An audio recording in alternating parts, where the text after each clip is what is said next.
Pagi meraya pelan di perumahan mewah itu, menyelinap melalui celah gorden tebal di kamar utama sebuah rumah yang lebih pantas disebut istana kecil. Udara sejuk dari pendingin ruangan berembus lembut, kontras dengan panas yang mulai terasa di luar. Di dalam kamar yang luasnya setara dengan satu unit apartemen studio, Kirana Maheswari sudah terjaga sejak subuh. Ia duduk di tepi ranjang raksasa mereka, memandangi sosok suaminya, Rendra Pratama, yang masih terlelap dalam damai. Wajah Rendra yang tampan terlihat tanpa beban. Seolah dunia adalah taman bermain yang diciptakan khusus untuknya. Kirana menghela napas pelan. Ia mencintai pria itu atau setidaknya ia mencintai kenangan tentang pria yang dinikahinya 5 tahun lalu. Pria yang dulu penuh semangat dan janji yang kini lebih banyak menghabiskan waktu di lapangan golf daripada di kantornya sendiri. Sebuah perusahaan konsultan kecil yang lebih sering merugi daripada untung, semua kemewahan ini, rumah dengan pilar-pilar tinggi, garasi yang berisi 2 mobil Eropa, dan taman belakang dengan kolam renang biru jernih adalah hasil kerja keras Kirana. Ia membangun bisnis ekspor furniturnya dari nol, begadang hingga larut malam, bepergian ke pelosok negeri untuk mencari pengrajin terbaik dan menghadapi puluhan rapat menegangkan setiap minggunya. Sementara itu, Rendra sibuk membangun citra. Ia menyebut dirinya sebagai seorang investor. Meski investasi terbesarnya adalah waktu yang ia habiskan di klub eksklusif. Berjabat tangan dengan orang-orang penting yang dikenalnya melalui fasilitas yang disediakan Kirana. Kirana tidak pernah mempermasalahkannya. Ia berpikir mungkin ini cara Rendra untuk berkontribusi dengan membangun jaringan. Ia selalu mencari pembenaran untuk suaminya. Menutupi celah-celah dalam pernikahan mereka dengan lapisan tebal pengertian dan uang. Ia bangkit, mengenakan jubah satinnya dan berjalan keluar kamar. Aroma kopi segar sudah menguar dari dapur. Baisumi, asisten rumah tangga mereka yang sudah bekerja bertahun-tahun menyapanya dengan senyum ramah. "Pagi, Bu Kirana. Kopinya sudah siap." "Pagi, Bey." "Terima kasih. Tolong siapkan sarapan seperti biasa saya, roti panggang dan buah untuk saya, dan nasi goreng spesial kesukaan Pak Rendra," pinta Kirana. Ia membawa cangkir kopinya ke ruang kerja pribadinya. Sebuah ruangan dengan jendela besar yang menghadap langsung ke taman. Di sana laptopnya sudah menyala. Ia mengecek email-email yang masuk semalam dari klien di Eropa, membalas beberapa yang mendesak dan meninjau laporan keuangan bulanan. Inilah dunianya, dunia angka, strategi, dan kerja keras. Dunia yang membiayai surga di atas kertas yang ia tinggali bersama Rendra. Sekitar 1 jam kemudian, Rendra turun dari kamar. Ia sudah rapi dengan kemeja polo bermerek dan celana pendek desainer. Rambutnya ditata sempurna. Ia tidak menghampiri Kirana di ruang kerja, melainkan langsung menuju meja makan dan duduk dengan angkuh. "Baisumi, kopiku mana?" teriaknya. Suaranya menggema di ruangan yang luas itu. Kirana keluar dari ruang kerjanya, mencoba tersenyum. "Selamat pagi, sayang. Kopinya ada di dapur, biar aku ambilkan." Rendra hanya menggumam, matanya sibuk menatap layar ponsel. Kirana meletakkan secangkir kopi di depannya. Nasi gorengnya sedang dibuat Baisi. "Seharusnya sudah siap dari tadi. Aku ada janji main golf jam 9. Gerutu Rendra tanpa mengalihkan pandangan dari ponselnya. "Oh ya, mobil yang hitam bannya agak kempes. Nanti suruh Pak Joko urus dan aku butuh transferan. Arloji yang kemarin aku lihat di mall sepertinya ada diskon." Kirana duduk di seberangnya mengaduk pelan tehnya. "Arloji lagi Ren, bukannya bulan lalu kamu baru beli?" Rendra akhirnya mengangkat wajah menatap Kirana dengan ekspresi jengkel. "Ini untuk investasi, Kirana, dan untuk pergaulan. Kamu tidak mengerti? Teman-temanku semua pakai yang seri terbaru. Aku tidak mau kelihatan ketinggalan zaman. Lagi pula ini bukan uang yang banyak buat kamu, kan? Frasa uang kamu itu selalu terasa seperti tamparan kecil. Seolah ada garis tak terlihat yang memisahkan mereka." Kirana hanya bisa menghela napas. Berdebat di pagi hari hanya akan merusak suasana hatinya. "Baiklah, nanti aku transfer. Berapa?" Rendra menyebutkan angka fantastis yang setara dengan gaji manajer senior di perusahaan Kirana selama sebulan. Kirana hanya mengangguk menyimpan rasa sesak di dadanya. Ia kembali mencoba membuka percakapan. "Bagaimana dengan perusahaan konsultanmu? Ada proyek baru? Sedang dalam proses penjajakan?" Jawab Rendra singkat, kembali fokus pada ponselnya. Jawaban yang sama yang selalu Kirana dengar selama 2 tahun terakhir.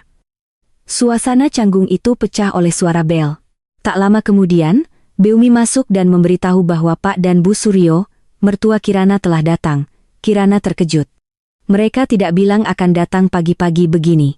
Ia segera bangkit untuk menyambut, memasang senyum terbaiknya. Bu Suryo masuk dengan gaya seorang ratu. Matanya langsung memindahi setiap sudut ruang makan. Selamat pagi. Wah, sepertinya ada yang baru ya. Taplak mejanya ganti. Bagus, bagus. Memang seleramu tidak pernah salah, Kirana. Katanya sebuah pujian yang terdengar seperti penilaian. Pak Suryo mengikuti di belakangnya tersenyum lebih tulus. Kami kebetulan lewat sekalian mampir sarapan, ujarnya. Rendra langsung sumringah melihat orang tuanya. Papa, Mama, pas sekali. Ayo sarapan bareng. Jadilah pagi itu menjadi ajang pamer kecil bagi keluarga Suryo. Bu Suryo sibuk mengomentari segala hal dari masakan Bei Sumi yang menurutnya sedikit terlalu asin hingga pot bunga anggrek di sudut ruangan yang sepertinya perlu diganti. Kamu harus lebih sering perhatikan hal-hal kecil seperti ini. Kirana Rendra itu suka keindahan katanya. Seolah Kirana adalah manor rumah tangga, bukan pemilik rumah itu sendiri. Pak Suryo lebih halus. Ia membicarakan tentang teman-temannya yang merupakan pejabat dan pengusaha besar, lalu menghubungkannya dengan Rendra. Rendra harus menjaga penampilannya. Nak, lingkungan kita menuntut itu. Jangan terlalu pelit sama suami, ucapnya sambil tertawa kecil. Sebuah nasihat yang jelas ditujukan untuk Kirana. Kirana hanya tersenyum dan mengangguk, menelan semua kata-kata mereka. Ia sudah terbiasa. Inilah harga yang harus ia bayar untuk menjaga keharmonisan keluarga, atau setidaknya ilusi dari keharmonisan itu. Di tengah sarapan, ponsel Rendra yang tergeletak di meja bergetar. Sebuah notifikasi muncul di layar. Mata Kirana tanpa sengaja menangkap sebuah nama, Larissa diikuti dengan emoji hati berwarna merah.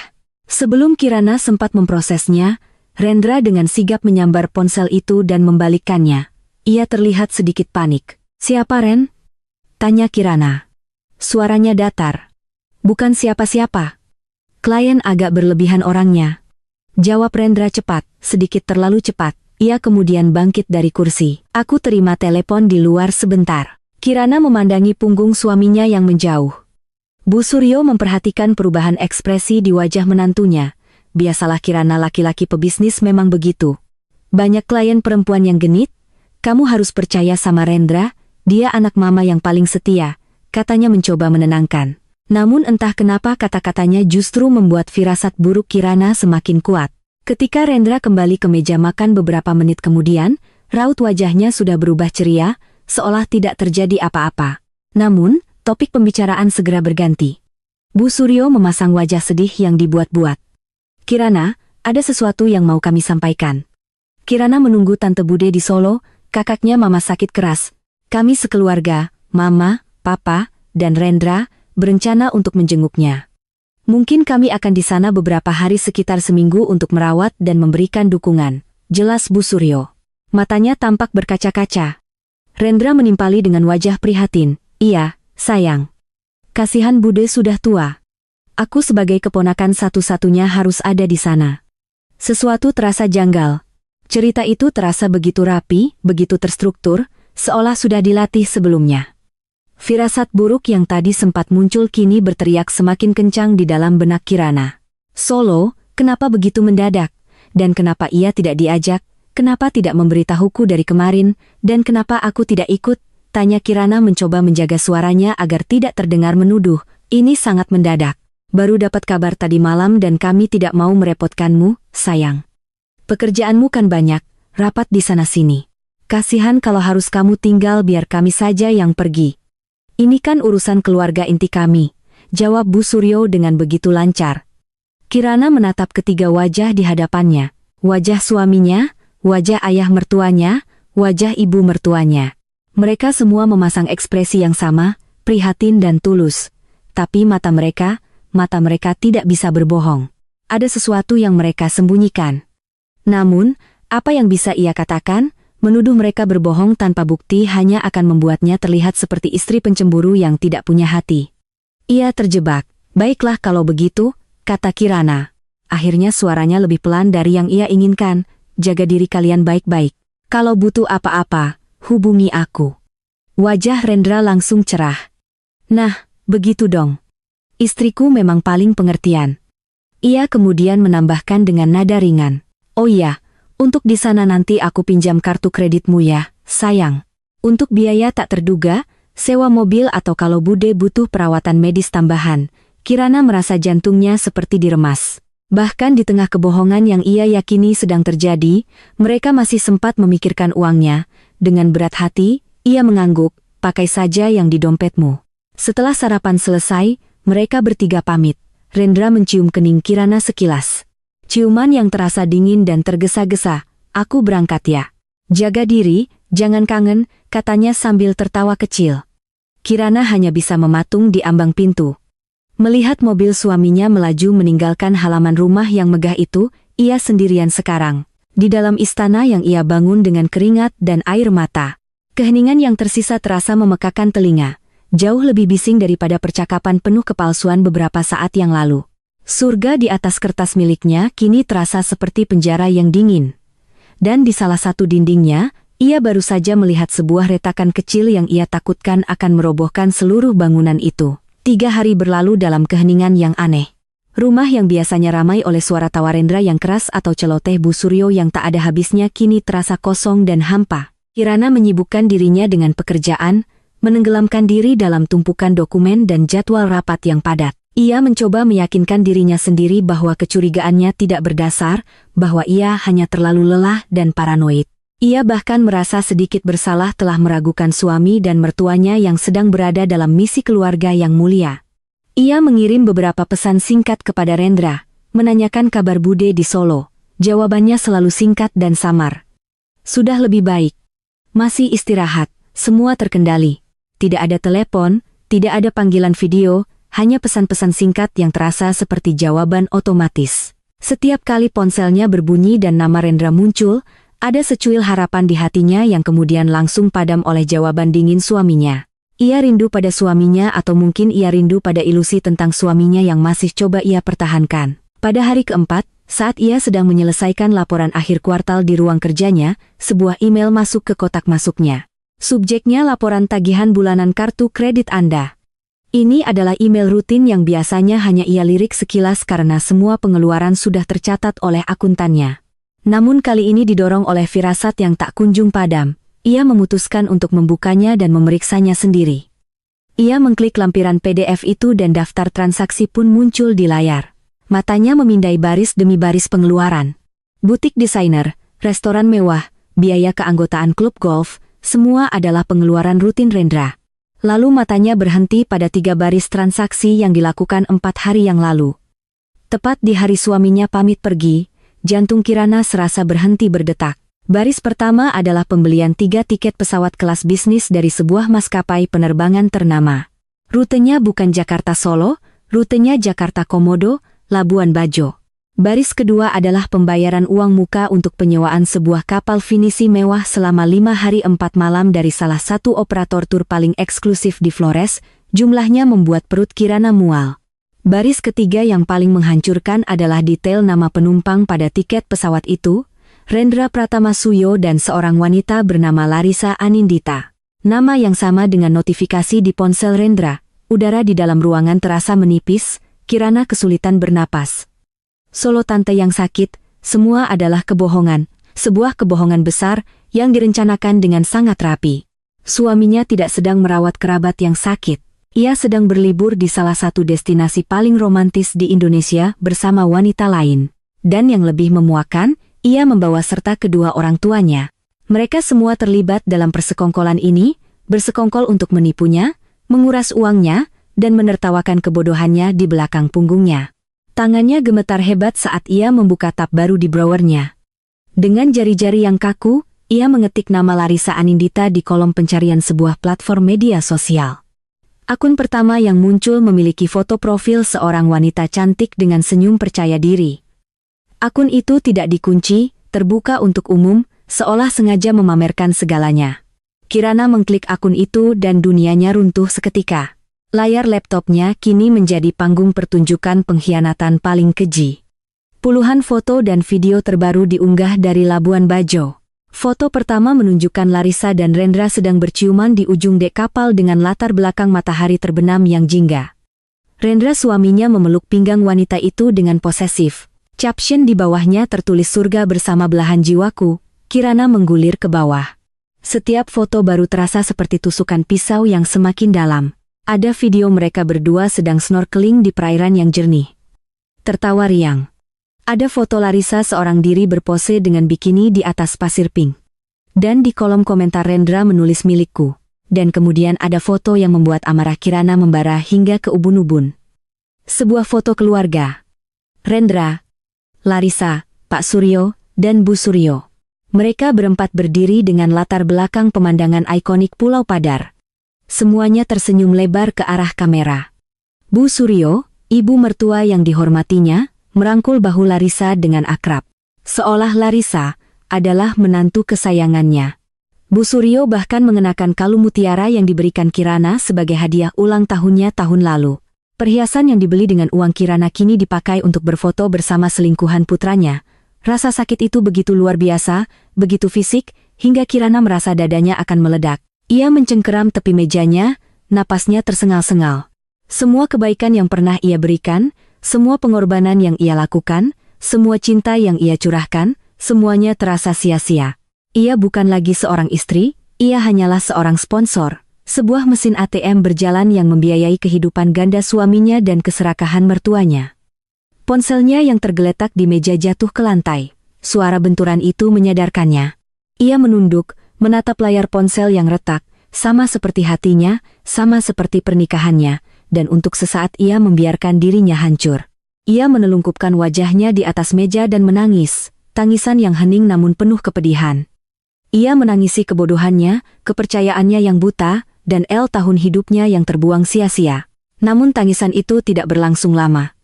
Di tengah isak tangisnya, sesuatu yang lain mulai muncul ke permukaan seperti bara api yang tersiram bensin. Rasa sakit itu berubah menjadi amarah. Amarah yang dingin, kelam, dan sangat fokus. Air matanya berhenti mengalir, digantikan oleh kilatan tajam di matanya. Ia mengangkat kepalanya. Wajahnya basah oleh air mata. Namun ekspresinya kini keras seperti baja. Tidak akan ada lagi air mata, tidak akan ada lagi permohonan, tidak akan ada lagi kesempatan kedua. Mereka telah memilih jalan ini. Mereka telah meremehkannya, menganggapnya bodoh dan penurut. Mereka mengira bisa terus mempermainkannya tanpa konsekuensi. Mereka salah besar. Mereka mungkin telah memulai permainan ini, tetapi Kirana yang akan mengakhirinya, ia akan mengambil kembali semuanya. Setiap rupiah yang ia keluarkan untuk mereka, setiap fasilitas yang mereka nikmati, setiap kenyamanan yang membuat mereka lupa diri, ia akan meruntuhkan istana palsu mereka, dan memastikan mereka merasakan bagaimana rasanya berada di titik terendah, tanpa uang, tanpa status, dan tanpa harga diri. Dengan tangan yang kini mantap dan tidak lagi gemetar, Kirana meraih ponselnya dari lantai.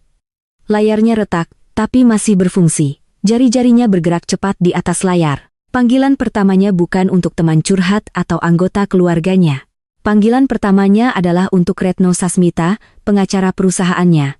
Seorang wanita yang dikenal tangguh, cerdas, dan tanpa basa-basi. Telepon itu tersambung pada dering kedua. "Halo, Retno, ini Kirana." Suara di seberang terdengar profesional. "Ya, Bu Kirana. Ada yang bisa saya bantu?" "Saya butuh bantuanmu." "Sekarang juga," kata Kirana. Suaranya tenang dan dingin, tidak menunjukkan sedikitpun gejolak emosi yang baru saja ia alami. "Siapkan semua dokumen kepemilikan aset atas nama saya, rumah, mobil, saham perusahaan, semuanya. Siapkan gugatan cerai dengan alasan perselingkuhan dan penipuan. Saya mau tuntutan maksimal tanpa harta gono gini sedikitpun. Dan yang terakhir, siapkan surat perintah pengosongan rumah untuk suami saya, Rendra Pratama dan keluarganya." Ada jeda sejenak di ujung telepon. Retno pasti terkejut dengan instruksi yang tiba-tiba dan drastis itu. "Baik, Bu Kirana, akan segera saya proses. Apakah Ibu punya bukti yang kuat?" Kirana menatap layar laptopnya yang masih menampilkan foto keluarga bahagia di Labuhan Bajo. Ia tersenyum tipis. Senyum yang tidak mencapai matanya. "Saya punya lebih dari cukup bukti. Saya akan kirimkan semuanya padamu sekarang." Setelah menutup telepon, ia berdiri dan berjalan ke arah jendela besar di ruang kerjanya. Ia memandangi taman yang terawat sempurna, kolam renang yang airnya berkilauan di bawah sinar matahari sore. Semua ini adalah miliknya. Ia yang membangunnya dan ia tidak akan membiarkan parasit-parasit itu merusaknya lebih lama lagi. Ia membuka kembali kontak di ponselnya, mencari nama Rendra. Ia tidak akan menelepon, ia tidak akan memaki. Ia hanya akan memberikan sebuah peringatan kecil. Sebuah pertanda akan datangnya badai. Ia mengetik sebuah pesan singkat. Kata-katanya dipilih dengan cermat. Semoga liburannya menyenangkan, nikmati baik-baik selagi bisa. Setelah pesan itu terkirim, tanpa menunggu balasan, ia langsung memblokir nomor Rendra, nomor Pak Suryo, dan nomor Bu Suryo. Selesai, tidak ada jalan untuk kembali. Langkah pertama di papan catur pembalasannya telah dijalankan. Permainan baru saja dimulai, dan kali ini Kirana yang memegang kendali penuh. Amarah adalah bahan bakar yang luar biasa. Bagi Kirana, amarah itu tidak meledak-ledak seperti api yang membakar hutan, melainkan membara dalam diam seperti inti reaktor nuklir. Menghasilkan energi yang dingin, terukur, dan sangat dahsyat. Setelah panggilannya dengan Retno berakhir, ia tidak lagi membuang waktu untuk meratap. Ia bergerak dengan tujuan yang jelas. Setiap langkahnya adalah bagian dari sebuah strategi besar untuk membongkar fondasi kehidupan palsu yang telah dibangun di atas kerja kerasnya. Langkah pertamanya adalah mengumpulkan semua benteng pertahanannya. Ia membuka brankas tersembunyi di balik sebuah lukisan di ruang kerjanya. Di dalamnya tersimpan rapi semua dokumen penting sertifikat hak milik rumah atas namanya sendiri, jauh sebelum ia menikah. Buku pemilik kendaraan bermotor untuk 2 mobil lainnya yang terdaftar atas nama pribadinya, sertifikat saham mayoritas di perusahaan ekspor furniturnya, dan yang terpenting perjanjian pranikah mereka. Dokumen yang dulu ia tanda tangani dengan berat hati atas desakan almarhum ayahnya. Ayahnya seorang pebisnis ulung pernah berkata, cinta itu urusan hati, tapi aset itu urusan logika. Jangan pernah mencampur adukan keduanya. Dulu Kirana menganggapnya sinis. Sekarang ia berterima kasih dalam hati atas pandangan jauh ayahnya. Perjanjian itu menyatakan dengan tegas bahwa semua aset yang dimiliki masing-masing pihak sebelum menikah dan aset yang dihasilkan dari usaha pribadi selama pernikahan tetap menjadi milik pribadi, tidak akan dibagi sebagai harta gono gini. Dokumen itu adalah palu godam yang akan menghancurkan harapan Rendra. Ia memindai semua dokumen itu satu persatu, mengirim salinan digitalnya ke Retno. Dalam waktu kurang dari 1 jam, Retno sudah membalas emailnya. Ini lebih dari cukup, Bu Kirana, ini bukan pertempuran. Ini adalah eksekusi. Pertemuan mereka diadakan sore itu juga di sebuah kantor firma hukum yang megah. Retno dengan setelan blazer tajam dan kacamata berbingkai tegas memaparkan strateginya. Kita akan bergerak di 3 lini. Pertama, hukum. Gugatan cerai akan kita daftarkan besok pagi. Somasi dan surat pengosongan rumah akan kita layangkan begitu mereka mendarat di Jakarta. Kedua, finansial. Ini bagian yang harus Ibu lakukan segera, putus semua akses mereka. Ketiga, aset fisik. Kita amankan semuanya. Kirana mengangguk menyimak setiap kata. Saya mengerti untuk bagian finansial saya akan urus sekarang juga. Keluar dari kantor Retno, Kirana tidak pulang. Ia langsung menuju ke bank prioritas tempat ia menjadi nasabah utama. Ia duduk di ruangan privat bersama maner hubungannya, seorang pria parubaya yang selalu memperlakukannya dengan hormat, dengan tenang, dan tanpa menjelaskan detailnya. Kirana memberikan serangkaian instruksi. Pak Budi, saya minta semua kartu kredit tambahan atas nama Rendra Pratama dan Suryo untuk diblokir saat ini juga secara permanen.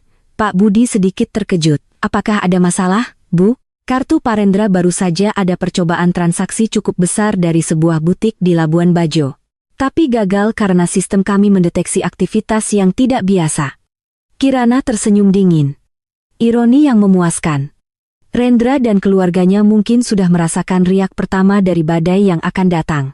Mereka mungkin menganggapnya sebagai gangguan teknis kecil, tidak menyadari bahwa sumber air mereka sedang ditutup dari pusatnya. Tidak ada masalah, Pak. Hanya tindakan preventif. Tolong blokir saja semuanya. Baik, Bu. Sudah saya laksanakan, kata Pak Budi sambil mengetik di komputernya. Semua kartu tambahan kini tidak aktif. Selanjutnya, lanjut Kirana, saya punya 1 rekening gabungan dengan suami saya. Saldonya tidak banyak, tapi saya mau semua dana di dalamnya dipindahkan ke rekening pribadi saya dan rekening gabungan itu ditutup. Bisa diatur, Bu.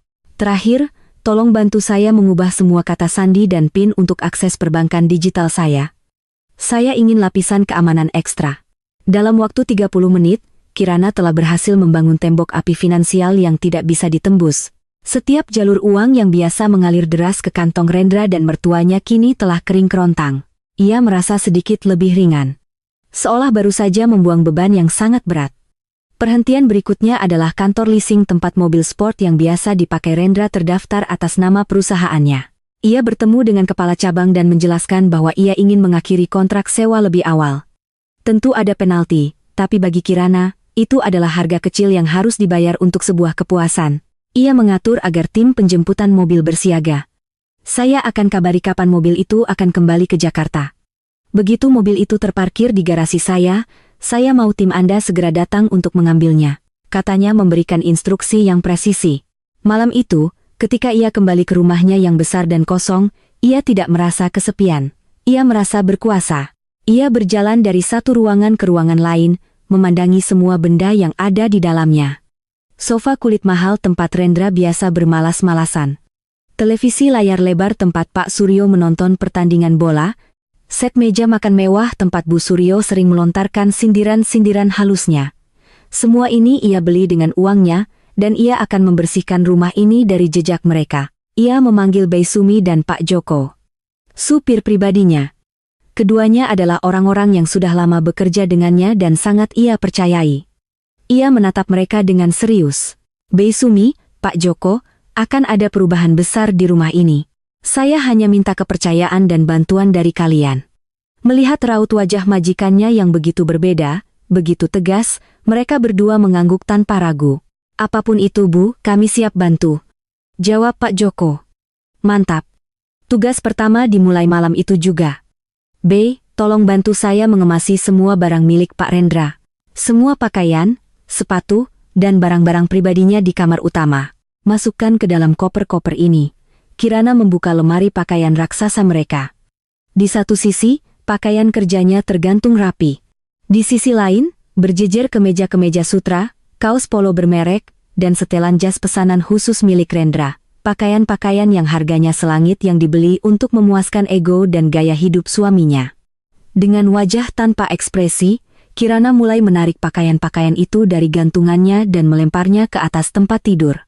Ia tidak melipatnya dengan rapi. Ia hanya memasukkannya begitu saja ke dalam beberapa koper besar. Ia membuka laci, mengeluarkan koleksi jam tangan mewah milik Rendra. Ia berhenti sejenak menatap sebuah jam tangan yang ia berikan sebagai hadiah ulang tahun pernikahan mereka yang ketiga. Ia ingat betapa bahagianya Rendra saat itu. Kini kenangan itu terasa pahit seperti empedu. Ia memasukkan semua jam tangan itu ke dalam kotaknya dan menaruhnya di dalam koper. Baisumi membantunya dalam diam. Matanya menyeratkan kebingungan dan kekhawatiran, tapi mulutnya terkunci rapat. Ia tahu ini bukan saatnya untuk bertanya. Ia kemudian diperintahkan untuk melakukan hal yang sama di kamar tamu. Kamar yang biasa ditempati Pak dan Bu Suryo setiap kali mereka menginap. Semua baju, peralatan mandi, dan barang-barang lain milik mertuanya dimasukkan ke dalam 2 koper tambahan. Setelah semuanya selesai, 5 koper besar berjajar rapi di dekat pintu kamar. Kamar itu terasa lebih luas, lebih lengang. Seolah ruangan itu bisa bernapas lebih lega setelah semua energi negatif itu diangkat. Tugas terakhir malam itu adalah untuk Pak Joko. Kirana menghubungi sebuah perusahaan keamanan swasta terkemuka dan menyewa satu tim untuk berjaga di rumahnya mulai besok siang. Pak Joko, besok akan ada tim keamanan baru yang datang. Tolong berikan mereka akses penuh. Satpam yang biasa berjaga, tolong diliburkan dulu untuk besok. Saya tidak mau ada drama atau loyalitas ganda. Pak Joko mengangguk mengerti. Ia tahu bahwa satpam yang lama sudah terlalu akrab dengan Rendra dan keluarganya. Sebelum tidur, Kirana melakukan satu hal terakhir. Ia membuka laptopnya dan melacak jadwal penerbangan dari Labuhan Bajo ke Jakarta untuk keesokan harinya. Ada satu penerbangan maskapai premium yang akan mendarat pukul 3.00 sore. Ia sangat yakin mereka ada di penerbangan itu. Ia mematikan laptopnya dan berbaring di tengah ranjang raksasa yang kini terasa sepenuhnya menjadi miliknya. Untuk pertama kalinya dalam beberapa tahun, ia merasa damai. Tidak ada lagi kecurigaan yang menggerogoti, tidak ada lagi firasat buruk yang menghantui. Yang ada hanyalah kepastian. Ia tahu apa yang akan terjadi besok, badai akan datang, dan ia sudah membangun benteng pertahanan yang kokoh. Ia tidak hanya akan selamat dari badai itu, Ia adalah badai itu sendiri. Langit Jakarta sore itu diselimuti awan kelabu, seolah ikut merasakan ketegangan yang menggantung di udara di depan sebuah rumah megah di selatan kota. Di dalam gerbang yang tertutup rapat, Kirana berdiri dengan postur tegap. Ia mengenakan blue sutra berwarna navy dan celana panjang putih. Riasan wajahnya minimalis namun tegas, ia tampak seperti seorang jenderal yang siap memimpin pasukannya ke medan perang. Di sisinya berdiri Retno, pengacaranya dengan setelan hitam yang sama tajamnya memegang sebuah map tebal berisi amunisi legal mereka. Tim keamanan yang baru dengan seragam biru tua dan postur tegap berjaga di setiap sudut. 5 koper milik keluarga Pratama sudah diletakkan dengan rapi di dekat pos keamanan. Seperti barang bukti dalam sebuah persidangan, Kirana melirik jam di pergelangan tangannya. Pukul 30 sore, penerbangan dari Labuhan Bajo seharusnya sudah mendarat. Mereka seharusnya sudah dalam perjalanan pulang ke rumah yang tidak lagi menjadi milik mereka. Tak lama kemudian, sebuah taksi mewah berwarna perak berhenti tepat di depan gerbang utama. Pintu terbuka dan keluarlah Rendra, Larissa, dan kedua orang tuanya. Mereka tampak lelah setelah perjalanan. Namun, sisa-sisa euforia liburan masih terpancar di wajah mereka. Rendra tertawa sambil menurunkan beberapa tas belanjaan dari bagasi. Sementara Bu Suryo sibuk berceloteh kepada Larissa tentang betapa indahnya perjalanan mereka. Mereka benar-benar terlihat seperti sebuah keluarga yang baru saja kembali dari liburan impian. Dengan langkah angkuh, Rendra mendekati gerbang dan menekan tombol intercom. Hening, tidak ada jawaban. Ia menekan sekali lagi. Kali ini lebih lama dan lebih keras. Pak Ujang, buka gerbangnya. Kami pulang. Teriaknya mulai tidak sabar. Ia mengerutkan kening saat melihat wajah-wajah asing yang berjaga di pos keamanan. Rasa kesal mulai menjalari dirinya. Siapa orang-orang ini? Di mana satpam yang biasa? Gumamnya pada ayahnya. Saat itulah gerbang kecil di samping gerbang utama terbuka. Kirana melangkah keluar diikuti oleh Retno. Kemunculannya yang tiba-tiba membuat tawa dan celoteh mereka berhenti seketika. Mereka semua membeku menatap Kirana dengan ekspresi bingung. Rendra adalah yang pertama kali memecah keheningan. Sayang, kamu di sini ada apa ini? Kenapa gerbangnya dikunci? Aku telepon kamu dari tadi tidak bisa. Dan kenapa kamu dandan rapi sekali? Tanyanya beruntun. Nadanya masih ringan, belum menyadari besarnya masalah yang menantinya. Bu Suryo menimpali dengan nada mengeluh. Kirana, sudahlah jangan bercanda. Kami ini capek sekali. Mau istirahat? Cepat suruh buka gerbangnya. Kirana menatap mereka satu persatu. Tatapannya dingin dan menusuk, bergerak dari wajah suaminya ke wajah wanita simpanannya, lalu ke wajah mertuanya yang serakah. Tidak ada senyum, tidak ada sapaan hangat. Permainan sudah selesai, Rendra, kata Kirana. Suaranya datar dan tanpa emosi, namun setiap katanya terasa tajam. Retno melangkah maju. Gerakannya efisien dan profesional. Ia menyodorkan map tebal yang ia pegang ke arah Rendra. Selamat sore. Nama saya Retno Sasmita, kuasa hukum dari Ibu Kirana Maheswari. Di dalam map ini terdapat gugatan cerai, surat somasi, serta surat perintah untuk mengosongkan properti milik klien saya. Wajah Rendra berubah pucat pasi. Ia menatap map itu seolah sebuah bom waktu. Apa-apaan ini? Gugatan cerai. Kamu sudah gila, Kirana.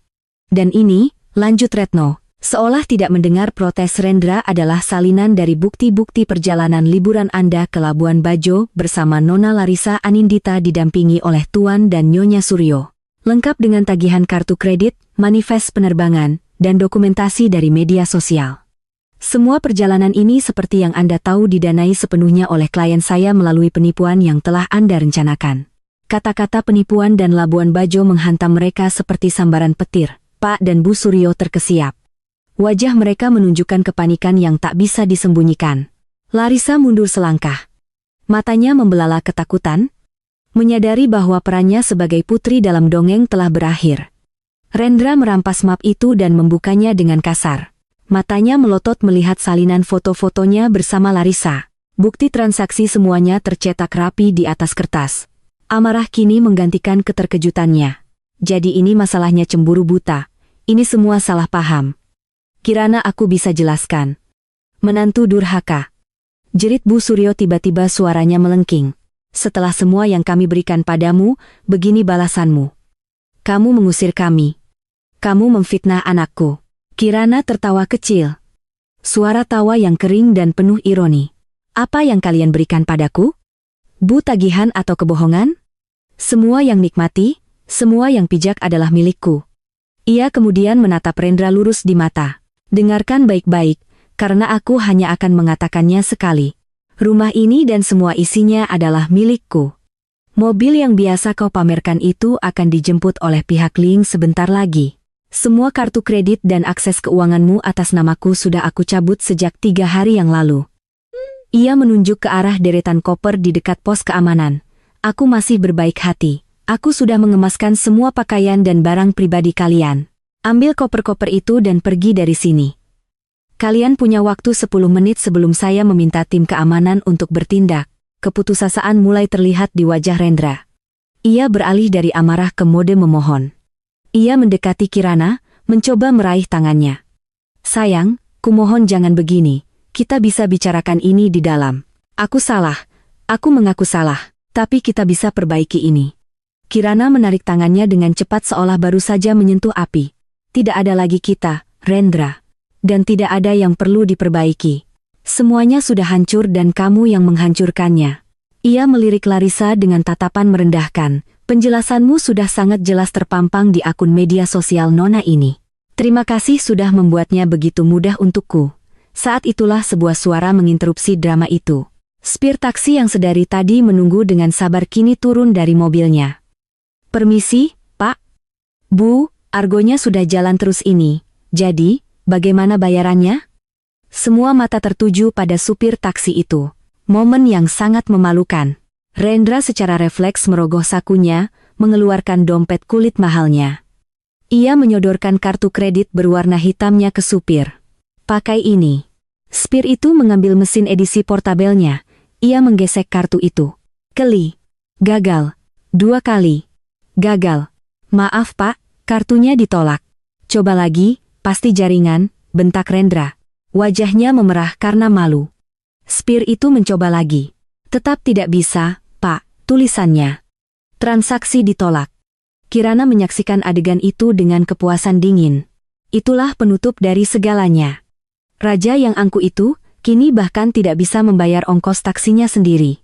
Dengan panik, Rendra, Pak Suryo, dan Bu Suryo mulai mengobrak-abrik dompet dan tas mereka, mengumpulkan sisa uang tunai yang mereka miliki dari perjalanan, pemandangan yang menyedihkan. 3 orang yang beberapa jam lalu menikmati kemewahan kini menghitung lembaran uang lecek di pinggir jalan. Larissa hanya bisa berdiri mematung, wajahnya pucat, tidak bisa membantu sama sekali. Setelah membayar taksi dengan uang pas-pasan, mereka berempat kini benar-benar terdampar berdiri di trotoar, di depan gerbang surga mereka yang kini tertutup rapat. Hanya ada mereka dan 5 koper berisi sisa-sisa kehidupan mewah mereka. Rendra menatap Kirana untuk terakhir kalinya. Matanya penuh dengan kebencian dan kekalahan. Kamu akan menyesal, Kirana, desisnya. Kirana hanya menatapnya lalu berbalik badan tanpa mengucapkan sepatah kata pun. Ia berjalan kembali memasuki gerbang kecil itu. Diikuti oleh Retno. Gerbang ditutup di belakangnya, meninggalkan mereka di luar di bawah langit Jakarta yang mulai meneteskan gerimis. Dari monitor CCTV di pos keamanan. Kirana melihat mereka sejenak. Pak Suryo sibuk menelepon seseorang, mungkin kerabat jauh. Bu Suryo menangis histeris sambil menyalahkan semua orang, Larissa tanpa kebingungan. Sementara Rendra hanya berdiri menatap gerbang dengan tatapan kosong. Kirana mematikan monitor itu. Ia tidak merasakan penyesalan, ia tidak merasakan iba, yang ia rasakan hanyalah kelegaan. Ia berjalan masuk ke dalam rumahnya. Rumah yang kini terasa sunyi. Namun ini bukan lagi kesunyian yang menakutkan, melainkan kesunyian yang damai. Kesunyian dari sebuah kebebasan yang baru saja ia rebut kembali. Babak baru dalam hidupnya telah dimulai. Gerimis yang turun sore itu seolah menjadi musik pengiring babak baru kehidupan keluarga Pratama. Babak yang berjudul penderitaan. Setelah taksi pergi dan gerbang surga tertutup di depan wajah mereka, kenyataan yang brutal dan dingin mulai merayap masuk. Mereka bukan lagi sosialita yang dihormati. Mereka adalah gelandangan berpenampilan mahal yang terdampar di pinggir jalan. Setiap mobil yang lewat terasa seperti menyorotkan lampu penghakiman pada kegagalan mereka. Ponsel menjadi satu-satunya harapan. Pak Suryo dengan tangan gemetar karena marah dan malu mulai menghubungi daftar kontaknya. Telepon pertama kepada seorang teman pengusaha yang sering ia traktir makan malam mewah. Halo, bro. Wah, ada sedikit masalah ini. Bisa kami menumpang di rumahmu untuk 1-2 malam? Jawabannya adalah penolakan halus. Waduh, maaf sekali, Pak Suryo. Rumah sedang direnovasi total, berantakan sekali. Kebohongan yang begitu kentara, telepon kedua kepada seorang kerabat yang jabatannya cukup tinggi yang dulu sering mereka bangga-banggakan.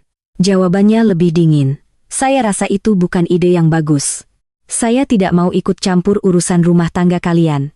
Satu persatu pintu tertutup di depan wajah mereka. Kabar buruk rupanya berjalan lebih cepat daripada kilat. Mungkin Kirana atau pengacaranya sudah menyebarkan berita ini di kalangan tertentu. Atau mungkin teman-teman mereka hanya menunjukkan warna aslinya saat tahu sumber uang mereka telah mengering.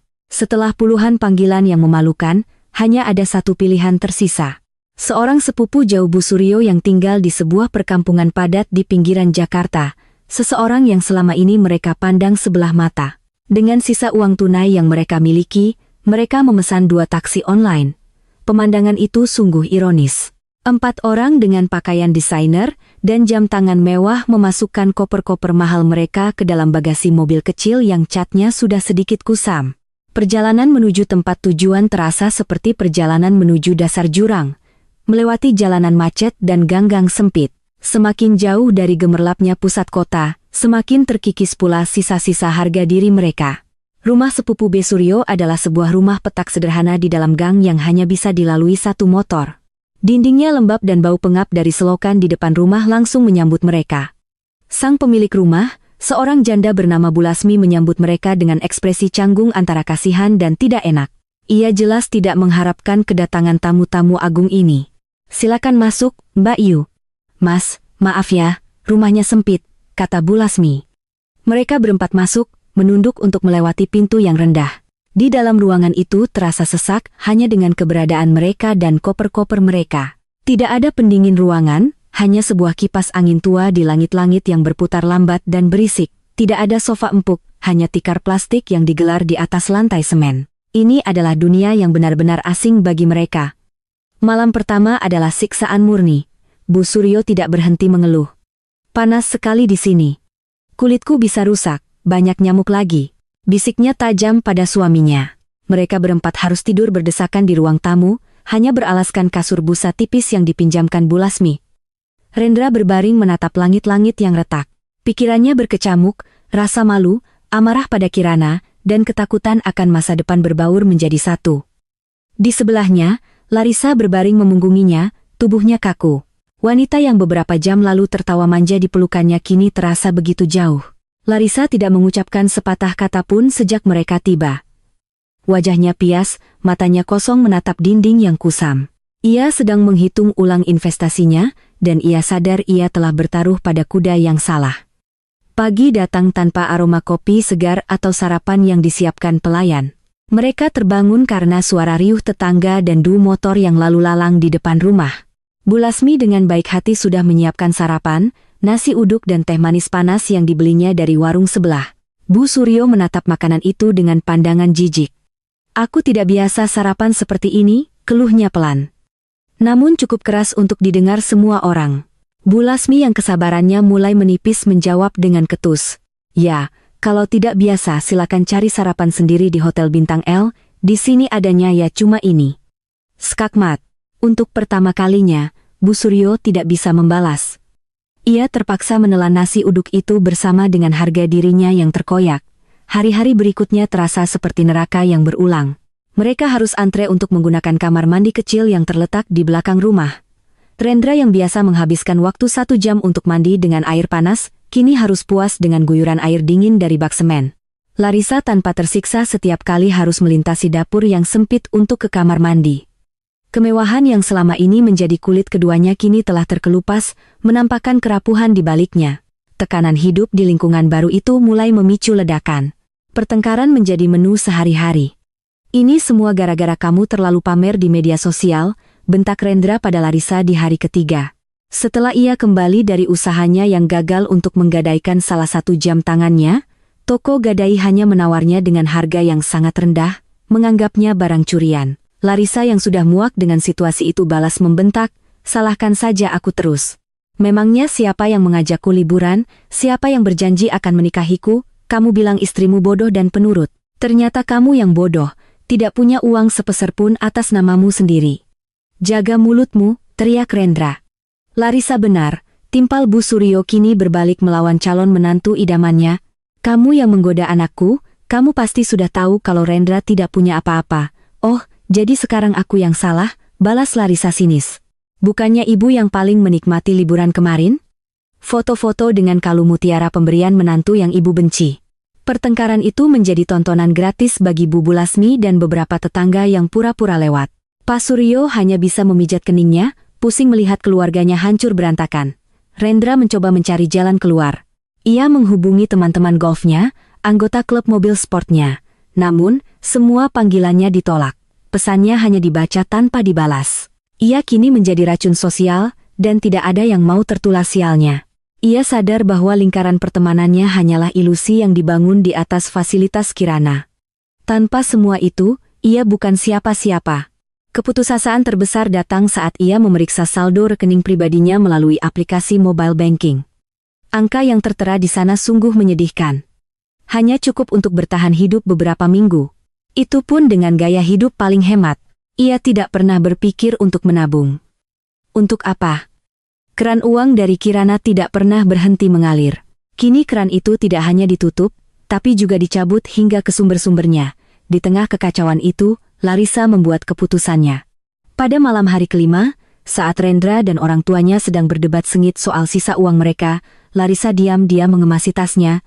Ia hanya membawa barang-barang yang paling berharga. Ia memesan ojek online dan menunggu di ujung gang.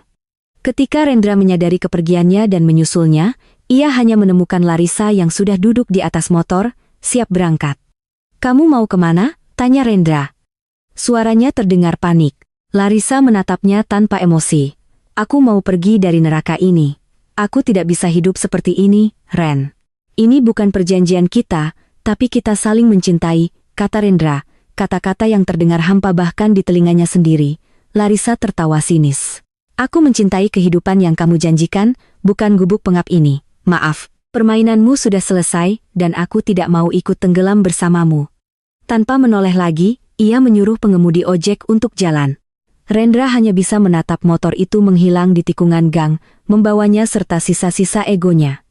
Ia telah kehilangan istrinya, hartanya, statusnya, dan kini selingkuhannya. Ia kembali ke rumah peta itu sebagai pecundang yang seutuhnya. Ia duduk di teras kecil di bawah cahaya lampu 5 watt yang redup merasakan keputusasaan yang begitu pekat. Singgasana emasnya telah runtuh, dan ia kini terkubur hidup-hidup di bawah reruntuhannya. Setelah ditinggal oleh Larisa, Rendra jatuh ke titik terendah dalam hidupnya. Namun di tengah keputusasaannya, Bu Suryo justru menemukan percikan semangat baru. Semangat yang lahir dari keserakahan dan penolakan untuk menerima kenyataan. Ia tidak terima jika hidupnya yang nyaman harus berakhir begitu saja. "Kita tidak bisa diam saja, Rendra. Kita harus lawan," katanya suatu pagi. Suaranya penuh semangat yang dipaksakan. "Wanita itu tidak bisa mengambil semuanya. Kamu itu suaminya, kamu punya hak. Kita tuntut harta Gonogini." Pak Suryo yang biasanya lebih pasif, "Setuju, ibumu benar, carilah pengacara. Setidaknya kita bisa mendapatkan sebagian dari kekayaan itu. Rumah itu dibangun saat kalian sudah menikah, pasti ada bagianmu di sana." Didorong oleh orang tuanya. Rendra setuju. Harapan kecil bahwa ia bisa merebut kembali sebagian dari gaya hidupnya yang hilang memberinya kekuatan. Melalui seorang kenalan jauh, mereka berhasil menemukan seorang pengacara bernama Pak Tigor. Ia bukan pengacara papan atas seperti Retno. Kantornya berada di sebuah ruko sempit dan pengap, tapi ia berbicara dengan penuh keyakinan. "Tenang saja, Pak Rendra," kata Pak Tigor sambil menggebrak meja. "Hukum tidak buta. Meskipun ada perjanjian pranikah, Bapak tetap bisa menuntut. Bapak sudah memberikan dukungan moral dan imaterial kepada istri. Bapak telah membantu membangun jaringan bisnisnya. Kita bisa perjuangkan itu di pengadilan. Kita akan buktikan bahwa kontribusi Bapak sangat besar bagi kesuksesan istri Bapak." Kata-kata itu adalah musik di telinga Rendra dan keluarganya. Dukungan moral membangun jaringan. Mereka memegang erat narasi itu. Mereka mulai meyakinkan diri mereka sendiri bahwa Rendra memang punya andil besar dalam kerajaan bisnis Kirana. Mereka lupa bahwa jaringan yang dibangun Rendra hanya sebatas di lapangan golf dan klub malam yang semuanya dibiayai oleh Kirana. Gugatan balasan pun dilayangkan. Berita tentang perceraian dan perebutan harta salah satu pengusaha furnitur sukses di negeri itu mulai menyebar. Awalnya hanya di kalangan terbatas, namun kemudian merembet ke portal-portal berita gosip online. Judul-judulnya provokatif. Digugat cerai istri, suami tuntut harta miliaran. Kisah di balik perceraian pengusaha kaya, suami merasa berjasa besar, Rendra merasa sedikit di atas angin. Setidaknya kini ada narasi lain tentang dirinya. Bukan hanya sebagai suami peselingkuh yang menumpang hidup, namun di seberang sana Kirana dan Retno sudah siap. Mereka tidak terkejut sama sekali dengan gugatan balasan itu. Sudah kuduga, kata Retno dengan tenang saat mereka bertemu di kantornya. Ini adalah langkah standar dari pihak yang putus asa. Mereka akan mencoba segalanya. Apa yang harus kita lakukan? Tanya Kirana. Retno tersenyum tipis. Kita tidak hanya akan bertahan, Bu. Kita akan menyerang balik. Kita akan menunjukkan kepada pengadilan dan kepada publik siapa sebenarnya Rendra Pratama itu. Persidangan pertama menjadi anti klimaks bagi Rendra. Ia dan Pak Tigor datang dengan optimisme tinggi. Namun mereka langsung dihantam oleh tembok kokoh yang dibangun oleh Retno. Retno mempresentasikan perjanjian pranikah yang sangat detail dan mengikat secara hukum. Ia kemudian membantah klaim dukungan imaterial dengan data yang brutal. Yang mulia, kata Retno dengan suara lantang dan jelas. Pihak penggugat mengklaim telah memberikan dukungan dalam membangun jaringan. Izinkan kami menunjukkan data dari klaim tersebut.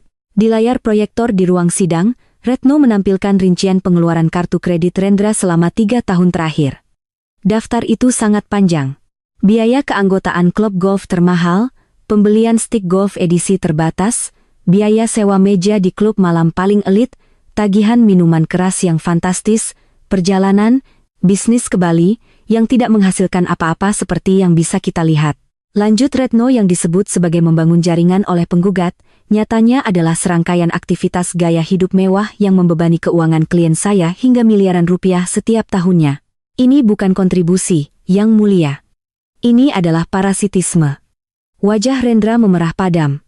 Pak Tigor mencoba membantah, namun argumennya lemah dan mudah dipatahkan oleh data yang disajikan Retno. Persidangan kedua lebih buruk lagi.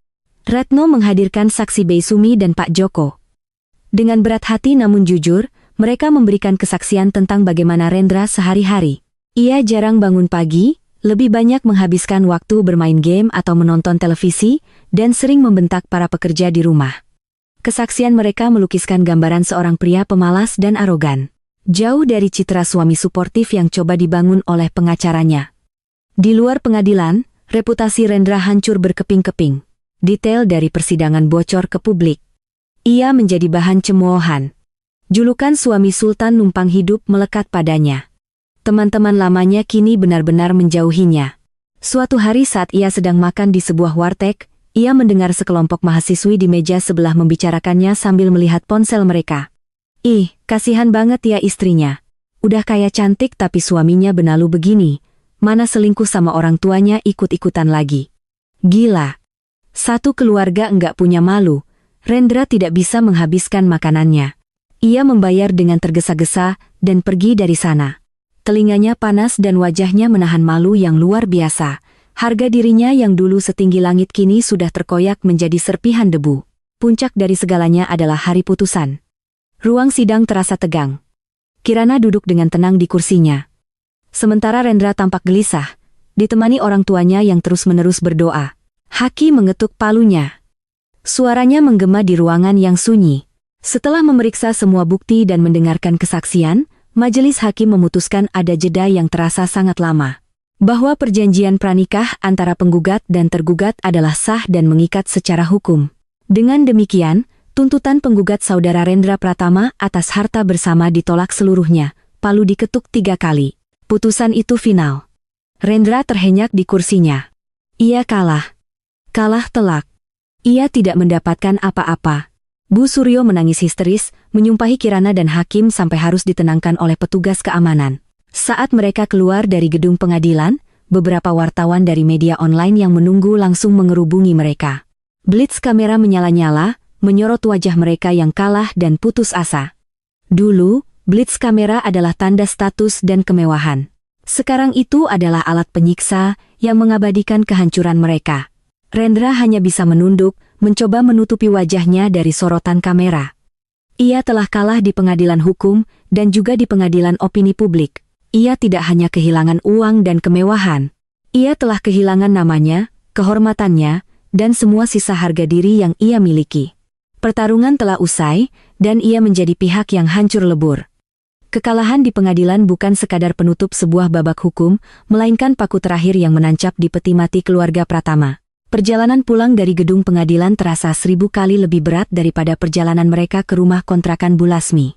Tidak ada lagi harapan palsu yang bisa diperdebatkan. Tidak ada lagi narasi dukungan imaterial yang bisa dibanggakan. Yang tersisa hanyalah kebenaran yang telanjang dan brutal. Mereka tidak punya apa-apa dan tidak akan mendapatkan apa-apa. Di dalam taksi online yang pengap, keheningan mencekam. Rendra menatap kosong keluar jendela. Melihat gedung-gedung pencakar langit yang dulu menjadi taman bermainnya kini tampak seperti monster beton yang mengejeknya. Bu Suryo sesenggukan pelan. Air matanya sudah kering. Yang tersisa hanya isak tangis tanpa suara yang menyedihkan. Pak Suryo memejamkan mata. Wajahnya berkerut menahan pusing dan malu. Begitu mereka tiba di gang sempit dan masuk ke dalam rumah petak yang sesak. Bendungan amarah yang sedari tadi ditahan akhirnya jebol. Anak bodoh, anak tidak berguna, pekik Bu Suryo. Suaranya melengking dan penuh amarah. Ia tidak lagi memanggil Rendra dengan panggilan sayang, sudah Mama bilang dari dulu. Jangan terlalu bergantung pada perempuan itu, seharusnya kamu pintar sedikit. Amankan aset atas namamu. Sekarang lihat kita jadi gembel karena kebodohanmu. Rendra yang selama ini menahan semua tekanan akhirnya meledak. Aku yang bodoh, balasnya dengan suara serak, matanya merah menahan emosi. Siapa yang setiap hari menyuruhku minta ini itu pada Kirana? Siapa yang mendorongku untuk menuntut ke pengadilan dan membuat kita jadi bahan tertawaan seluruh Indonesia? Mama dan Papa, kalian yang tidak pernah puas. Kalian yang membuatku berpikir bahwa hidup seperti ini adalah hakku. Berani kamu menyalahkan orang tua? Bentak Pak Suryo. Amarahnya yang biasanya terpendam kini ikut tersulut. Kami membesarkanmu untuk jadi laki-laki, bukan jadi benalu yang hanya bisa merengek pada istri. Kalau saja dari dulu kamu mau bekerja sungguh-sungguh, kita tidak akan berakhir seperti ini. Pertengkaran itu adalah yang paling buruk yang pernah terjadi. Piring-piring retak berisi tuduhan dan penyesalan dilemparkan ke sana kemari. Tidak ada lagi keluarga yang saling mendukung. Yang ada hanyalah 3 individu yang terkurung dalam satu ruangan, saling menyalahkan atas nasib buruk yang menimpa mereka. Bu Lasmi, pemilik rumah hanya bisa menggeleng-gelengkan kepala dari balik dinding kamarnya. Semakin tidak sabar untuk mengusir kerabat jauhnya yang membawa sial itu. Kini kenyataan yang paling menakutkan harus dihadapi. Mereka butuh uang untuk hidup. Tabungan Rendra sudah menipis untuk membayar uang muka pengacara yang tidak kompeten itu. Mau tidak mau, ia harus mencari pekerjaan. Sebuah konsep yang begitu asing baginya. Ia mulai menyusun daftar riwayat hidup. Sebuah proses yang memalukan. Apa yang harus ia tulis? Konsultan di perusahaan miliknya yang tidak pernah menghasilkan laba, investor dengan modal dari istrinya, semua terdengar kosong dan palsu. Dengan enggan ia mengirimkan lamaran ke berbagai perusahaan untuk posisi manajerial. Masih dengan sisa-sisa arogansi bahwa ia pantas mendapatkan posisi tinggi. Minggu pertama tidak ada panggilan. Minggu kedua hanya ada email penolakan otomatis. Namanya sudah terlalu terkenal karena alasan yang salah. Tidak ada perusahaan yang mau mempekerjakan seorang pria dengan reputasi sebagai peselingkuh, pemalas, dan benalu. Keputusasaan memaksanya untuk menurunkan standarnya. Ia mulai melamar untuk posisi staf, supervisor, apa saja yang bisa menghasilkan uang. Akhirnya ia mendapatkan satu panggilan wawancara dari sebuah perusahaan asuransi kecil. Pengalaman wawancara itu adalah sebuah mimpi buruk. Manir SDM yang mewawancarainya adalah seorang wanita muda yang tampak lebih cerdas dan tajam darinya. Wanita itu menatap CV Rendra lalu menatapnya dengan senyum tipis yang terasa mengejek. Rendra Pratama, sepertinya saya pernah mendengar nama Anda, katanya pelan. Rendra merasa wajahnya panas. Mungkin nama saya cukup umum, jawabnya mencoba berkelit. Saya rasa bukan karena itu, balas Sanger. Ia tidak melanjutkan, tapi Rendra tahu persis apa yang wanita itu pikirkan. Sisa wawancara berjalan canggung. Rendra tidak bisa menjawab pertanyaan-pertanyaan dasar tentang strategi penjualan atau target. Otaknya terlalu terbiasa memikirkan model mobil terbaru atau jadwal main golf. Ia pulang dari wawancara itu dengan perasaan hampa, tahu bahwa ia telah gagal. Setelah puluhan penolakan, akhirnya ada satu pekerjaan yang mau menerimanya tanpa banyak bertanya. Sebuah pekerjaan sebagai agen telemarketing untuk produk pinjaman online. Gajinya jauh di bawah upah minimum regional, sisanya tergantung komisi. Sebuah pekerjaan yang mengharuskannya duduk di sebuah bilik sempit selama 8 jam sehari menelepon orang-orang asing dan seringkali dimaki-maki. Hari pertama bekerja adalah neraka. Ia harus berdesakan di dalam bus kota yang panas, mengenakan kemeja murah yang dibelinya dari pasar loa. Kantornya adalah sebuah ruangan besar yang pengap, penuh dengan puluhan orang yang berbicara keras melalui headset mereka. Supervisornya adalah seorang pria muda yang galak yang tidak segan-segan meneriakinya saat ia gagal mencapai target panggilan per jam. Rendra, pria yang dulu biasa memberi perintah kepada pelayan, kini harus menunduk patuh saat dimarahi oleh orang yang usianya jauh di bawahnya. Ia, yang dulu biasa makan siang di restoran bintang 5, kini harus makan nasi bungkus di pantry yang kotor. Ini adalah penghinaan paling puncak yang pernah ia rasakan. Sementara itu, penderitaan Pak dan Bu Suryo memiliki bentuk yang berbeda. Mereka menderita karena kehilangan status dan kenyamanan. Bu Suryo yang tangannya dulu hanya menyentuh tas kulit mahal, kini harus belajar mencuci pakaiannya sendiri di kamar mandi umum. Ia mencoba memasak, tapi hasilnya selalu gosong atau hambar, yang hanya memicu pertengkaran baru saat Rendra pulang kerja. Pak Suryo menghabiskan hari-harinya dengan duduk di teras sempit menatap lalu lalang orang di gang dengan pandangan kosong. Tidak ada lagi kopi pagi di kafe mahal. Tidak ada lagi pertemuan dengan teman-teman sosialitanya. Ia menjadi tua dalam semalam. Punggungnya semakin membungkuk karena beban penyesalan dan kehilangan. Kesehatan mereka berdua mulai menurun. Asam urat Pak Suryo sering kambuh dan tekanan darah Bu Suryo selalu tinggi. Tapi mereka tidak punya uang untuk berobat ke dokter spesialis seperti dulu. Mereka hanya bisa membeli obat-obatan generik dari apotek terdekat. Mereka bertiga terperangkap dalam siklus kesengsaraan. Rendra pulang kerja setiap malam, membawa serta lelah fisik dan mental. Ia disambut bukan oleh senyum hangat, melainkan oleh keluhan dan omelan orang tuanya tentang betapa sulitnya hidup mereka. Rumah peta itu tidak pernah terasa seperti rumah, melainkan seperti sel penjara tempat 3 narapidana menjalani hukuman seumur hidup atas kejahatan, keserakahan, dan kebodohan mereka sendiri. Cinta dan kehangatan keluarga telah lama menguap. Yang tersisa hanyalah kepahitan dan penyesalan yang tak berujung. Mereka benar-benar hidup sengsara bukan karena kekurangan harta semata, tapi karena kekosongan jiwa yang mereka ciptakan sendiri. Sementara keluarga Pratama tenggelam semakin dalam kelautan penderitaan mereka. Di belahan lain kota Jakarta, matahari baru sedang terbit untuk Kirana. Kemenangan di pengadilan bukanlah akhir dari segalanya baginya. Itu hanyalah titik awal dari sebuah kehidupan baru yang ia rancang sendiri untuk dirinya sendiri. Langkah pertamanya adalah membersihkan rumahnya dari semua kenangan pahit. Ia tidak menjual rumah itu karena rumah itu adalah simbol kerja kerasnya. Sebaliknya, ia merombaknya. Ia menyewa seorang desainer interior muda yang berbakat dan memberinya satu instruksi. Buat rumah ini terasa ringan, lapang, dan penuh energi positif. Singkirkan semua yang berbau gelap, berat, dan megah berlebihan. Sofa kulit hitam raksasa di ruang keluarga pilihan Rendra diganti dengan sofa linen berwarna krem yang nyaman.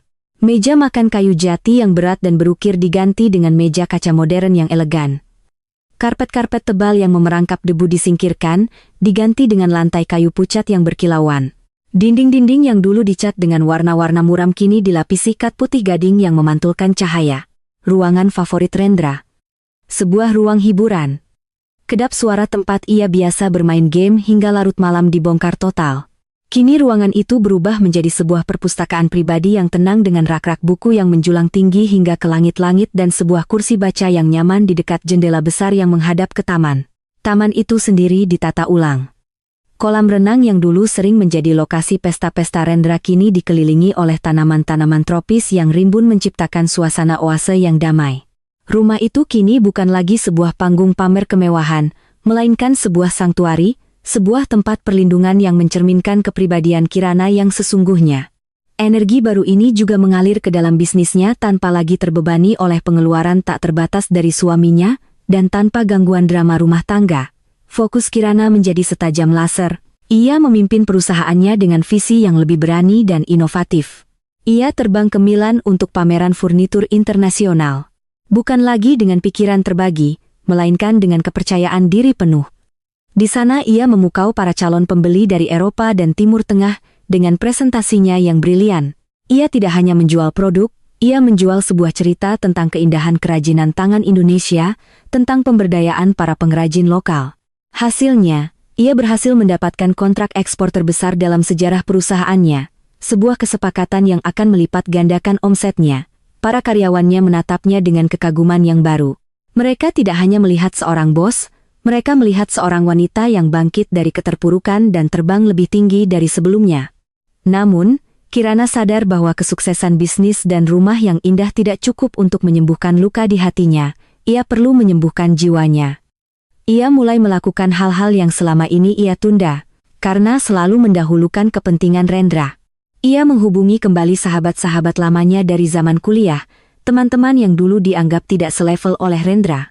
Mereka bertemu di sebuah kedai kopi sederhana, bukan di lobi hotel bintang 5. Untuk pertama kalinya setelah sekian lama, Kirana tertawa lepas. Tawa yang datang dari perut bukan sekadar senyum sopan. Ia bercerita tentang semuanya, dan teman-temannya mendengarkan tanpa menghakimi, memberikan dukungan tulus yang selama ini ia rindukan. Kami sudah tahu dari dulu dia bukan pria baik untukmu, Kirana. Kami hanya menunggumu menyadarinya sendiri, kata salah satu sahabatnya sambil menggenggam tangannya. Saat itu Kirana sadar betapa berharganya hubungan yang tulus, sesuatu yang tidak dibeli dengan uang. Mutuskan untuk melakukan perjalanan seorang diri. Bukan perjalanan mewah untuk pamer di media sosial, melainkan perjalanan untuk menemukan kembali dirinya. Ia memilih untuk pergi ke Ubud, Bali. Ia tidak menginap di resort mewah, melainkan di sebuah villa kecil yang tenang di tengah sawah. Setiap pagi ia bangun dan mengikuti kelas yoga saat matahari terbit. Ia berjalan-jalan menyusuri pematang sawah, menyapa para petani lokal. Ia menghabiskan berjam-jam membaca buku di beranda villanya. Dalam keheningan dan kedamaian Ubud, ia mulai melepaskan sisa-sisa amarah dan kepahitan yang masih menempel di hatinya. Ia tidak lagi memikirkan Rendra dengan benci, melainkan dengan rasa kasihan dan kelegaan karena telah terbebas darinya. Dalam perjalanannya mengunjungi sebuah desa pengrajin ukiran kayu, ia menemukan sebuah inspirasi baru. Ia melihat betapa berbakatnya para pengrajin itu. Namun, hidup mereka masih jauh dari sejahtera. Saat itulah, ia memutuskan bahwa kekayaannya harus memiliki tujuan yang lebih besar, kembali ke Jakarta. Dengan semangat baru, ia mulai merintis sebuah yayasan Maheswari Foundation, sebuah lembaga nirlaba yang bertujuan untuk memberikan pelatihan bisnis, akses ke pasar global, dan bantuan modal bagi para pengrajin kecil di seluruh Indonesia. Ia ingin kesuksesannya juga menjadi kesuksesan bagi banyak orang. Suatu sore, saat ia sedang meninjau proposal untuk yayasannya di sebuah kafe, seorang pria tanpa sengaja menumpahkan kopi di dekat mejanya. Pria itu meminta maaf berkali-kali dengan tulus. "Maaf sekali, Bu, saya benar-benar ceroboh." Kirana hanya tersenyum. "Tidak apa-apa, tidak mengenai saya." Pria itu yang ternyata adalah seorang arsitek yang juga sedang bekerja di kafe itu sebagai permintaan maaf, mentraktirnya secangkir kopi baru. Mereka pun terlibat dalam percakapan. Pria itu bernama Adrian. Ia berbicara dengan penuh semangat tentang arsitektur hijau dan bangunan ramah lingkungan. Ia mendengarkan dengan penuh minat saat Kirana bercerita tentang yayasannya. Tidak ada pujian palsu, tidak ada kekaguman pada kekayaannya, hanya ada percakapan dua orang profesional yang saling menghargai ide satu sama lain. Percakapan itu terasa ringan dan menyenangkan. Saat berpisah, Adrian berkata, "Senang sekali berdiskusi dengan Anda, Bu Kirana. Pikiran Anda sangat inspiratif." Kirana pulang ke rumah malam itu dengan senyum tipis di bibirnya. Ia tidak sedang jatuh cinta, tapi ia merasakan sebuah percikan harapan. Harapan bahwa di luar sana ada dunia yang berbeda. Ada pria-pria yang tulus dan menghargai wanita karena otaknya, bukan karena saldo rekeningnya. Ia duduk di perpustakaan barunya, memandangi lampu kota yang berkelip dari jendela. Ia merasa utuh. Ia tidak membutuhkan seorang pria untuk melengkapinya. Ia adalah matahari untuk dunianya sendiri. Dan setelah melewati gerhana yang kelam, ia kini bersinar lebih terang, lebih hangat, dan lebih kuat dari sebelumnya. Beberapa bulan telah berlalu sejak putusan pengadilan. Bagi Kirana, waktu berjalan dengan cepat, diisi dengan proyek-proyek baru, perjalanan bisnis, dan tawa bersama sahabat. Baginya, masa lalu terasa semakin jauh, seperti mimpi buruk yang warnanya memudar seiring terbitnya matahari. Namun, bagi Rendra, waktu merayap seperti siput yang membawa beban berat, setiap hari adalah pengulangan dari hari sebelumnya. Bangun di kamar yang pengap, berangkat kerja dengan bus yang sesak. 8 jam dimaki-maki pelanggan melalui telepon lalu pulang ke rumah petak yang penuh dengan omelan dan tatapan putus asa dari kedua orang tuanya. Jiwanya terkikis sedikit demi sedikit setiap hari. Harga dirinya sudah lama hilang digantikan oleh rasa lelah yang kronis. Titik puncaknya datang pada suatu sore yang mendung. Ia baru saja menerima gaji bulanannya, sebuah amplop tipis berisi beberapa lembar uang ratusan ribu yang terasa seperti lelucon. Di saat yang bersamaan, atasannya memanggilnya dan memberinya surat peringatan karena tidak mencapai target. Kalau bulan depan kamu tidak bisa dapat minimal 5 nasabah baru, kamu saya pecat, kata supervisornya dengan nada dingin tanpa menatap matanya. Rendra berjalan pulang dengan langkah gontai. Di tengah perjalanan saat ia sedang melihat media sosial untuk mengalihkan pikiran, sebuah berita muncul di lini masanya. Sebuah portal berita bisnis menampilkan foto Kirana yang sedang meresmikan pembukaan galeri baru untuk Yayasan Maheswari. Di foto itu, Kirana tampak bersinar. Ia tersenyum dikelilingi oleh para pejabat dan seniman memancarkan aura kesuksesan dan kebahagiaan yang begitu murni. Di sampingnya berdiri seorang pria tampan yang menatapnya dengan penuh kekaguman. Melihat foto itu, sesuatu di dalam diri Rendra patah. Kontras antara kehidupannya yang menyedihkan dan kehidupan Kirana yang gemilang terasa seperti tamparan yang sangat keras. Ia tidak merasakan benci. Ia merasakan iri yang begitu dalam yang kemudian berubah menjadi sebuah delusi. Ia meyakinkan dirinya sendiri bahwa kebahagiaan Kirana tidak lengkap tanpanya. Ia mulai meromantisasi masa lalu mereka, hanya mengingat saat-saat indah dan melupakan semua pengkhianatan dan kebohongannya. Dia pasti masih mencintaiku, bisiknya pada diri sendiri. Dia hanya marah. Jika aku menunjukkan betapa aku sudah menderita, betapa aku sudah menyesal, hatinya pasti akan luluh, dia akan menerimaku kembali. Delusi itu tumbuh menjadi sebuah rencana putus asa. Itulah satu-satunya jalan keluar yang bisa ia lihat. Kembali ke pelukan Kirana, kembali ke kehidupan nyaman, kembali menjadi raja. Ia pulang ke rumah petak dan menyampaikan rencananya pada ibunya. Bu Suryo yang juga berada di puncak keputusasaan melihat secercah harapan dalam ide gila anaknya. Benar Rendra, kamu harus coba, tunjukkan padanya bahwa kamu sudah berubah. Menangislah di depannya kalau perlu. Wanita itu hatinya lembut. Dia tidak akan tega melihatmu menderita seperti ini. Ini kesempatan terakhir kita. Bu Suryo menyemangatinya seolah sedang mengirim seorang prajurit ke medan perang. Sore itu juga Rendra berangkat. Ia tidak punya uang untuk memesan taksi, jadi ia naik bus kota menuju kawasan elit tempat tinggal Kirana. Perjalanan itu terasa seperti ziarah ke masa lalu. Saat bus melewati gedung-gedung tinggi dan mal-mal mewah tempat ia biasa menghabiskan uang, hatinya terasa sakit. Awan kelabu yang sedari tadi menggantung di langit akhirnya pecah menumpahkan hujan yang sangat deras, seolah alam pun ikut menangisi nasibnya. Ia turun dari bus beberapa ratus meter dari kompleks perumahan Kirana. Ia berjalan kaki membiarkan tubuhnya basah kuyup oleh air hujan, kemeja murahnya melekat di tubuh. Rambutnya lepek dan wajahnya pucat. Ia ingin terlihat menyedihkan. Ia ingin Kirana melihatnya dalam kondisi terendah. Berharap itu akan membangkitkan rasa iba. Akhirnya ia tiba di depan gerbang yang menjulang tinggi itu.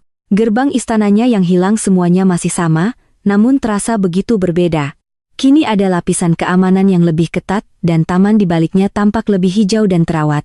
Dengan tangan gemetar, ia menekan tombol interkom.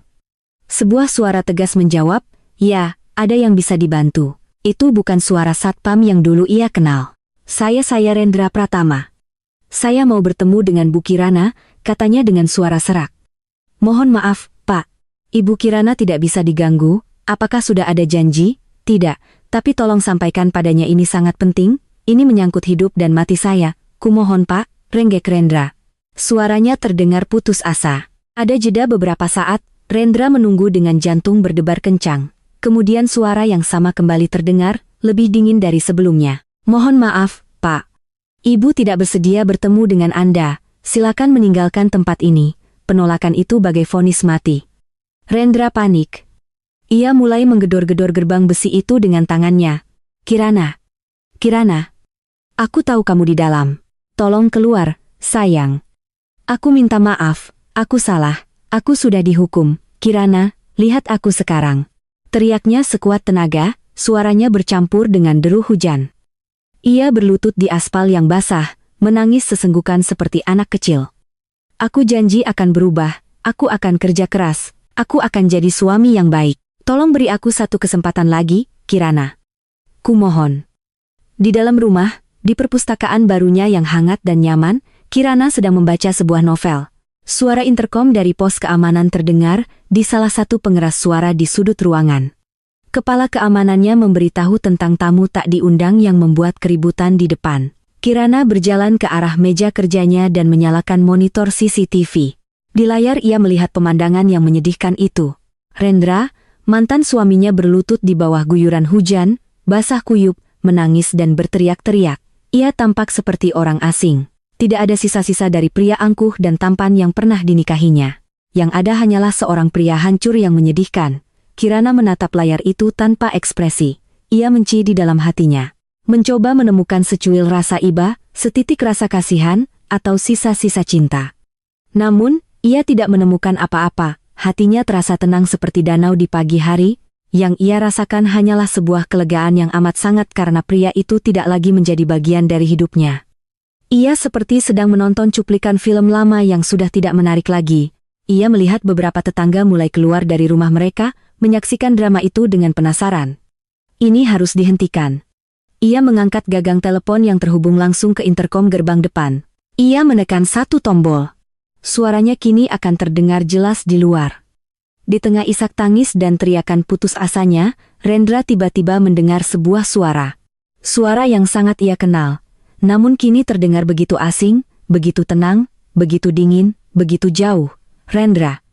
Ia berhenti menangis, mengangkat kepalanya yang basah. Itu suara Kirana. Pulanglah, kata suara itu memotong derasnya hujan. Tidak ada apa-apa lagi untukmu di sini. Pintu ini sudah tertutup selamanya, hanya itu, tidak ada makian. Tidak ada amarah, tidak ada ceramah, hanya sebuah pernyataan fakta yang final. Ketenangan dalam suara Kirana justru terasa lebih menyakitkan daripada 1000 umpatan. Itu adalah suara seseorang yang sudah benar-benar selesai, yang sudah melupakannya sepenuhnya. Rendra terpaku, lututnya masih menempel di aspal. Harapan terakhirnya baru saja dipadamkan dengan begitu telak. Di dalam, Kirana melanjutkan instruksinya kepada kepala keamanannya melalui saluran terpisah. Pak Darto, pastikan dia pergi dari lingkungan ini. Jika dalam 5 menit dia tidak beranjak, silakan hubungi polsek terdekat atas tuduhan mengganggu ketertiban. Siap, Bu. Kirana meletakkan gagang telepon itu. Ia kembali ke kursinya, mengambil bukunya, dan melanjutkan membaca seolah tidak terjadi apa-apa.